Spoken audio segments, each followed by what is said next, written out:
അങ്ങനെ ദേ ചോറൊക്കെ വന്നു. അപ്പം ഞാൻ എൻ്റെ പ്ലേറ്റിലോട്ട് ദേ പതക്കെ നെയ്ച്ചോറൊക്കെ അങ്ങോട്ട് ഇടാൻ കേട്ടോ. അപ്പം ഞാൻ പകുതി ആദ്യം ഇട്ടിട്ട് ബാക്കി പിന്നെ കഴിക്കാമല്ലോ എന്ന് എനിക്ക് അങ്ങനെ കഴിക്കണ ഇഷ്ടം. അപ്പോൾ ദേ ബീഫ് കറി, നല്ല ഗ്രേവി ഉണ്ട്, എന്നാൽ ചാറുണ്ട്, അതുപോലത്തെ ഒരു ബീഫ് കറി.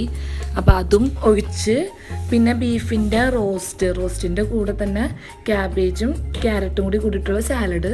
അപ്പോൾ ആ സാലഡും എടുത്ത് പിന്നെ നമ്മുടെ അച്ചാറ്, നല്ല നാരങ്ങ അച്ചാർ, ചെറിയ ചെറിയ പീസായിട്ട് ക്യൂബ്സായിട്ട് പോലെ കട്ട് ചെയ്തിട്ട് നാരങ്ങ അച്ചാറും നല്ല സാലഡും, അധികം സവാള ഇല്ലാത്ത സാലഡ്, എനിക്ക് അങ്ങനത്തെ സാലഡ് ഇഷ്ടം.